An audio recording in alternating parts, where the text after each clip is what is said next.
I rise in opposition to this bill. I'm sure many of you already know that, but I'm really coming down today because there is a line, a vein of rhetoric in this debate which I think is very disingenuous. This is not a pro-life bill, it is a pro-birth bill. And let me be more clear in how I explain that. This legislature has voted repeatedly in support of pro-birth. We, in this legislature, have failed. I'll give you a couple examples. We have failed to repeal or have significant debate on the death penalty.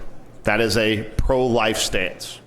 You can give your rationale as to caveats as to why there should be exceptions to life, but that is a pro-life issue. It's established by almost every religious head in the entire world.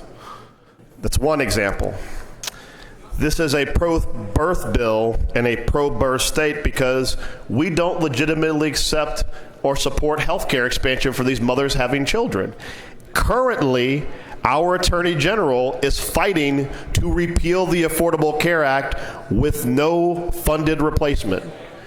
So we support birth, but we don't support the health care provided for the mother, the health care provided for the children, or health care in general.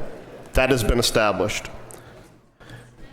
We have people who come here who vilify people on welfare, who, in the midst of the debate on how old we should allow children to have babies, make the comment that it's better for them to get married at 10 when they're having the baby than be single.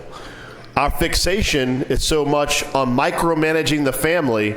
Once again, that is a pro-birth stance, not a pro-life stance, because the life of a 10-year-old married to a 40-year-old is not much of a life at all. We are a pro-birth state because there are children currently languishing in foster care, and as a state we've established that we don't want non-traditional families adopting children. So you might have a non-traditional family, and by non-traditional I mean non-traditional by our state's definition, of 2 men or 2 women who desperately want to raise a child who's in foster care, who's getting limited services, limited support. But we have decided as a state, we know better than them, so their lives are going to continue to be miserable in the foster care system because we put up hurdles each day to allow for same-sex couples to adopt children and provide loving homes. Pro-birth, not pro-life. I have really struggled through this debate because I think that people are more concerned with how they phrase things than simply saying where they're at.